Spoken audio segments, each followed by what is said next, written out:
Ndagira ngo mwumve amagambo umuhanzi y'Impano yasize atangaje nyuma yuko yitaba RIB ku munsi w'ejo hashize. Muraho neza, ni Florier Wezabira y'Impano wa Paul. Ndi hano rero kugira ngo mbasobanurire ikibazo nahuye nacyo muri ino minsi. Ni byinshi twagiye duhura nabyo ariko byinshi byabayeho. So njyewe rero nagize ibibazo, igitekerezo cyo gushaka umugore, mpura n'umukobwa turaganira, mubwira yuko nifuza yuko yazambera umugore. Arambwira ati nanjye nakubera wambera umugabo. So ikintu cyabayeho ni amakosa, ariko nanone njye numvaga atari amakosa kuko numvaga ni umuntu mukuru, nanjye ndi umuntu mukuru. Ntabwo nazana umugore ntashoboye inshingano z'urugo, ntabwo nazana umugore ntashoboye kubaka urugo. Ariko ikintu cyabayeho, umugore yaje mu buzima bwanjye, anteranya n'inshuti, anteranya n'abavandimwe mu buryo ntabasha gusobanura, mvuge ngo yarambwiye ngo nguriya, ariko yankoreraga utuntu, namwe murabizi muri abantu bakuru, ku buryo ancomekanya n'abantu. Ibazeho umuntu ageraho akwangisha ababyeyi. Ibyo twarabirenze, ndavuga ati okay, niba udashaka ababyeyi mu rugo iwacu, n'ubundi ababyeyi ntabwo aribo banyubakira, ninjya mbakumbura nzajya kubasura, si ngombwa ko baza hano. Muzi ibintu byose byabayeho, twagize gutya duhura n'ikibazo, video ijya hanze yacu, cyo turi mu gikorwa cy'abantu bakuru. Ariko mu by'ukuri iyo video yabaye intandaro y'ibintu byose. Umugore ntabwo yongeye kunyumva, umugore ntabwo yongeye kunyubaha. Mbese video yayigize icyitwazo n'ikikango cyo kumbwira uko nitwara kose, umaze kwiyereka nukora ikintu icyo ari cyo cyose nzagufungisha. So nagerageje uko nshoboye, nshaka inshuti. Mfite manager wanjye witwa James, aba muri Amerika, yaramaze iminsi aba mu Rwanda. Mpamagara James, mpamagara mu rugo, turaza twiga ku bibazo bya hano. Ndababwira ati rero ikintu cyiza gitera akaduruvayo mu rugo rwa hano si uko turwana cyane, ahubwo tuba turi kuganira ku bintu runaka tutari kumvikana, umugore akavugira hejuru nk'aho ari gutabaza. Ntamubwira nti ariko kuki cyo kuvugira hejuru, wajya uvuga gake niba ushaka ko dukemura ibibazo, ukareka kuvugira hejuru. Ibyo byose twarabirenze. Noneho tuza kwiha umwanzuro wo kuvuga yuko umuntu niyongera gukora ikintu kitasobanutse icyo ari cyo cyose, buri umwe wese azavamo. Vava njyewe nagiye ku kazi, ngiye ku kazi nk'uko mubizi ko kuririmba.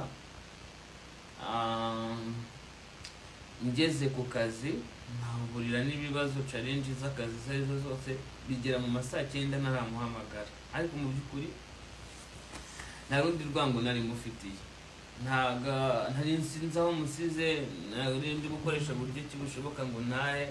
So kandi urabizi ko gufunga ari mu masaa 8. So rero amasaha yadufatiyeho nkiri guperforming. Icyo gihe rero yarampamagaye, ndamwitaba, ariko ntinumva afite uburakari bwinshi. Ubwo kwita nshaka uburyo ndaza, ngeze mu rugo nsanga afite uburakari bwinshi. Ndamubwira ati ariko se uba wibuka ko njyewe iyo mvuye hano nari ngiye mu kazi? Ese njyewe nari ngiye mu kabari? Ese mbese mbwira ikintu nari ndimo. Arasara, biba ngombwa bya bindi nababwiraga byo kuvugira hejuru. Ndamubwira ati ariko ukeneye mani kujya uceceka ukavugira hasi. Ubwo nari ntangiye kujya nkeka ko ibintu nta kongera gutongana. Ubwo mwanzuro dufashe ni uko umuntu uzongera gukora ikintu cy'ubugoryi agomba guhunda umwanya undi. Ubwo nanjye ikintu nakoze, nahise mfata inzu ndayifunga, ndagenda njya ku irebero. Ngiye ku irebero, ngeze ku irebero, umuturanyi barampamagaye ati ariko se kuri kwimuka? Ati njyewe se ndi kwimuka? Turi kwimuka. Ndababwira ati njye ntabwo ndi kwimuka, urabona hano hari ibintu hano harimo imitako, ibiki, bitanda, ibintu byose yaratwaye. Ndangije numva nza nkamusanga ahantu, ibyo bintu biri kuba ku kanya turaza kurwana, kandi niturwana amategeko arabizamo, sange ni njyewe uri kubiryoza. Ikintu nakoze nahise ngendera uko nahise ngenda iri joro nibwo ikintu cyangaruye, nibwo nahamagawe na RIB narindi higiriya Bukavu, ubwo umuyobozi kuri RIB wanyandikiye ati turi gushaka umugore wawe yarakureze. Ndavuga ati ariko uyu muntu aranshaka hiki, ntibi bintu tubayeho, hari n'ibindi ntavuga kuko sindi hano kumurega cyangwa kumushinja, ariko n'umuntu wambaniye bitari byiza pe, mu buryo ntabwo yambereye umugore mwiza. Jewe Vava kigera mu buri buzima bwanjye bwahise bumera nk'akayunguruzo katobaguritse. Buri kintu cyanjye cyose cyahise kijya ku gasozi, ubwambure bwanjye, amabanga, uburyo nkoramo ibintu, nkagenda nkasanga inshuti zanjye zifite amakuru ntazi, kumbi ariko sinicinga. So icyo kintu cyo kujya kundega rero yakubisa agatoki ku kandi ati uya mpano ubuzima bwe ngomba kuburangiza.